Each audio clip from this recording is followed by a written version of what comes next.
بنگلہ دیش میں تاریخی کانفرنس کا انعقاد۔ تفصیلات کے مطابق آج 5 نومبر 2024 بروز منگل بنگلہ دیش کے دارالحکومت ڈھاکہ کے سہروردی پارک میں دینی مدارس و مساجد اور دعوت و تبلیغ کے تحفظ کے سلسلے میں ایک تاریخی اجتماع منعقد ہوا۔ اس اجتماع میں جمعیت علماء اسلام، حفاظت اسلام اور تبلیغی جماعت سے وابستہ 20 علماء کرام اور بزرگان دین سمیت ملک بھر سے لاکھوں فرزندان توحید نے شرکت کی ہے۔ کانفرنس میں بعض شرکاء کو امارت اسلامیہ افغانستان کے پرچم لہراتے ہوئے بھی دیکھا گیا ہے۔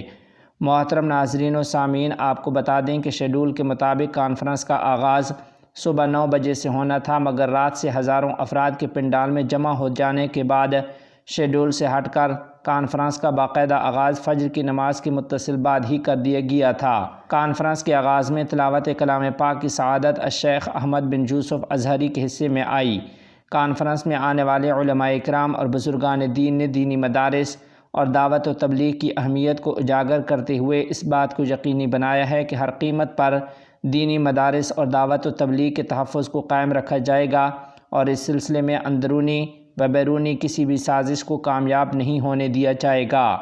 کانفرنس کے صدر علامہ شاہ محب اللہ بابو نگری دامت برکاتہم کا تحریری بیان حفاظت اسلام کے جنرل سیکرٹری مولانا عزیز الحق اسلام آبادی نے پڑھ کر سنایا۔ اس تحریری بیان میں لکھا گیا تھا کہ محترم علماء کرام اور تمام شعبۂ زندگی سے تعلق رکھنے والے مسلمان بھائیوں، دعوت و تبلیغ اللہ تعالیٰ کی طرف سے امت محمدیہ کو عطا کیا گیا ایک فریضہ ہے۔ علماء کرام کی دعوت سے آج دنیا کے ہر کونے میں قرآن و سنت کے مستند الفاظ پہنچ چکے ہیں اور پوری دنیا روشن ہے۔ دعوت کا مقصد خالق کے ساتھ مخلوق کا تعلق پیدا کرنا ہے اور ایثار و قربانی کے ذریعے بنی نوع انسان کو راہ راست پر لانا ہے، اور یہ مجھ پر، آپ پر اور تمام امت محمدیہ کے لوگوں پر فرض ہے۔ اسی کام کو انجام دینے کے لیے مولانا محمد الجاس رحمۃ اللہ علیہ نے تبلیغی کام شروع کیا تھا۔ علامہ شاہ محب اللہ بابو نگری دامت برکاتہم کا تحریری بیان پڑھ کر سناتے ہوئے جنرل سیکرٹری نے کہا کہ دہلی کے خود ساختہ امیر مولانا سعد صاحب نے مختلف وقتوں میں قرآن مجید، احادیث رسول صلی اللہ علیہ وسلم، اسلام، نبی، رسول، نبوت، صحابہ اکرام رضوان اللہ علیہم اجمعین اور شرعی مسائل کے بارے میں اشتعال انگیز تبصرے کیے ہیں۔ ان کے بیانات قرآن و سنت کے خلاف ہیں جو قابل قبول نہیں۔ یہ نہ صرف غلطیاں ہیں بلکہ مولانا سعد صاحب کی سوچ کا انحراف ہے۔ شریعت کی روح سے یہ سب کرنا ان کے لیے جائز نہیں ہے۔ انہوں نے درد بھرے لہجے میں لکھا کہ افسوس کہ مولانا محمد سعد صاحب تبلیغ جیسے عظیم دینی کام کے امیر یا امیر ہونے کی اہلیت کھو بیٹھے۔ وہ دارالعلوم دیوبند سمیت مسلم دنیا کے علماء کے درمیان پچھلے کئی سالوں سے انتہائی متنازع رہے ہیں۔ وہ بڑے پیمانے پر عدم اعتماد کا شکار ہیں۔ علماء نے اپنی ذمہ داری پوری کی اور انہیں درست راستے پر لانے کی کوشش کی، مگر وہ اپنی اس کوشش میں کامیاب نہ ہو سکے اور انہیں راہ راست پر نہ لایا جا سکا۔ علامہ شاہ محب اللہ بابو نگری دامت برکاتہم کے بیان میں لکھا گیا کہ مروجہ دعوت و تبلیغ کا کام دارالعلوم دیوبند اور علماء کرام کی سرپرستی میں وجود میں آیا۔ مولانا محمد سعد صاحب دامت برکاتہم کے پیروکار انہیں علماء کے موقف کے مخالف لے کر جا رہے ہیں۔ انہوں نے مزید لکھا کہ اس لیے میرا حکومت سے مطالبہ ہے کہ جب تک مولانا سعد صاحب اپنے گمراہ کن بیانات سے توبہ نہیں کرتے، انہیں بنگلہ دیش آنے کی اجازت نہ دی جائے۔ علامہ شاہ محب اللہ بابو نگری دامت برکاتہم کے تحریری بیان میں یہ بھی کہا گیا کہ ٹونگی کا عالمی اجتماع علماء کے شورائے نظام کے زیر نگرانی منعقد ہوگا۔ کاکرائل مرکز کی سرگرمیاں بھی علماء کرام کی نگرانی میں شورائے نظام کے ذریعے چلائی جائیں گی۔ انہوں نے لکھا کہ ہم نہیں چاہتے کہ اس نئے آزاد بنگلہ دیش میں عبوری حکومت مولانا سعد صاحب کی وجہ سے انتشار کا شکار ہو۔ وہ آزاد بنگلہ دیش جو طلباء اور علماء کی قربانیوں سے حاصل ہوا ہے۔ انہوں نے آخر میں لکھا کہ مجھے امید ہے کہ حکومت مجموعی طور پر درست فیصلہ کرے گی۔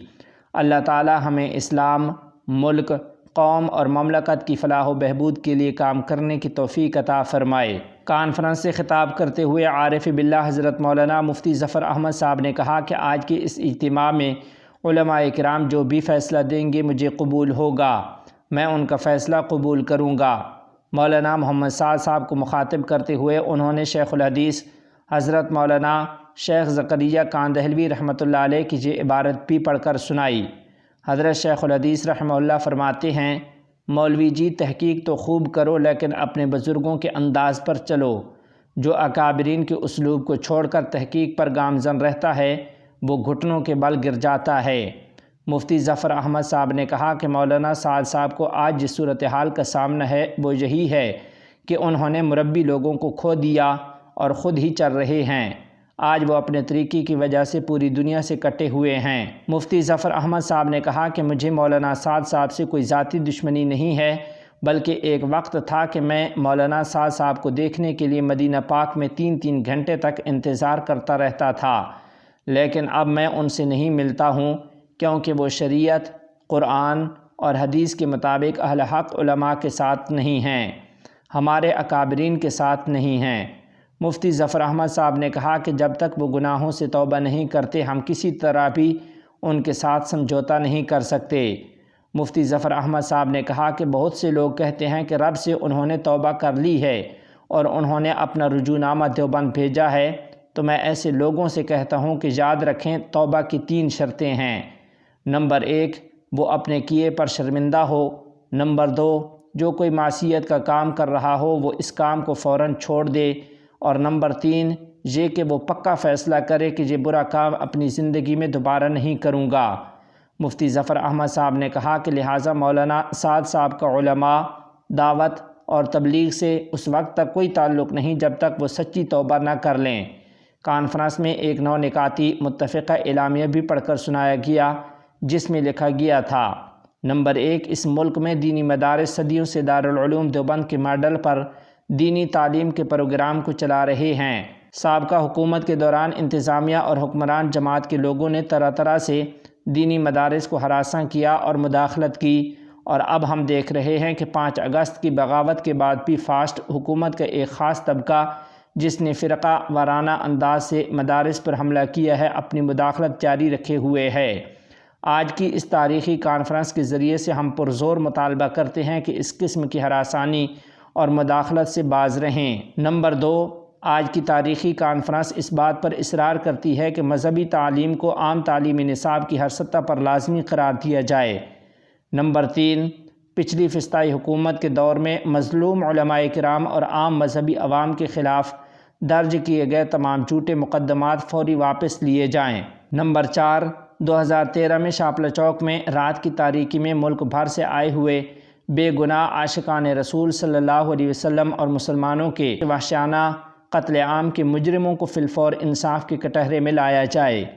نمبر 5، 1 دسمبر 2018 کو ٹونگی میدان کی تیاری کے کام میں حصہ لینے والے مدرسہ کے معصوم طلباء، اساتذہ اور عام تبلیغی ساتھی بھائیوں پر پولیس انتظامیہ کے چند اہلکاروں کی مدد سے سعد پنتھی نے وحشیانہ حملہ کیا۔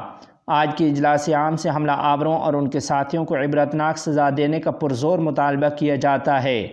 نمبر 6، بزعم خود بنے امیر مولانا سعد صاحب قرآن و سنت کی غلط تشریح، رسول اللہ صلی اللہ علیہ وسلم اور صحابہ اکرام رضوان اللہ علیہم اجمعین پر تنقید اور اہل سنت والجماعت کے عقیدہ کے خلاف کام کر رہے ہیں۔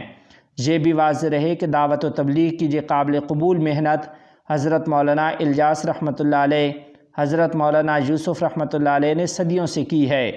یہ کام حضرت مولانا انعام الحسن صاحب رحمۃ اللہ علیہ کی بنیاد پر چلایا جا رہا ہے، لیکن مولانا سعد صاحب نے تبلیغی جماعت کے اصولوں کو نظر انداز کیا اور اپنی رائے کی بنیاد پر کام کرنے کی کوشش کی۔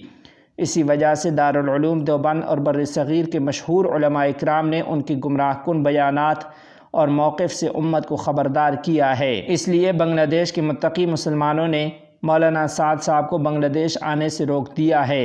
لہٰذا آج کا اجلاس پرزور مطالبہ کرتا ہے کہ مولانا سعد صاحب کو کسی بھی حالت میں بنگلہ دیش آنے کی اجازت نہ دی جائے۔ نمبر 7، علماء کرام کی نگرانی میں ایک مرحلے میں عالمی اجتماع کا انعقاد بہت مشکل ہے، لہٰذا اس عظیم الشان کانفرنس سے 2 مرحلوں میں اگلے عالمی اجتماع کی تاریخوں کا اعلان کیا جاتا ہے، یعنی پہلے مرحلے کا اجتماع 31 جنوری، 1 اور 2 فروری 2025 عیسوی جمعہ، ہفتہ اور اتوار کو منعقد ہوگا، جبکہ عالمی تبلیغی اجتماع بنگلہ دیش کا دوسرا مرحلہ 7، 8 اور 9 فروری 2025 عیسوی کو جمعہ، ہفتہ اور اتوار کو منعقد ہوگا۔ آج کا یہ اجتماع تبلیغی اجتماع کی کامیابی کے سلسلے میں حکومت بنگلہ دیش سے مکمل تعاون کا خواہاں ہے۔ نمبر 8، کاکرائل مسجد اور ٹونگی اجتماع کی تمام سرگرمیاں شورائے نظام میں علماء کرام کی نگرانی میں چلائی جائیں گی۔ ان جگہوں پر مولانا سعد صاحب کے حامیوں کو کوئی سرگرمی کرنے کی اجازت نہیں ہوگی۔ نمبر 9، موجودہ حکومت فوری طور پر ملعون قادیانیوں کو اسلام اور مسلمانوں کا دشمن اور انہیں غیر مسلم قرار دے، اور اس کے ساتھ ہی آج کی اس تاریخ ساز کانفرنس میں قادیانیوں کی طرف سے اسلامی اصطلاحات کے استعمال پر پابندی لگانے کا بھی پرزور مطالبہ کیا جاتا ہے۔ محترم ناظرین و سامعین، ان 9 نکات کے بعد کانفرنس کا اختتام ہوا۔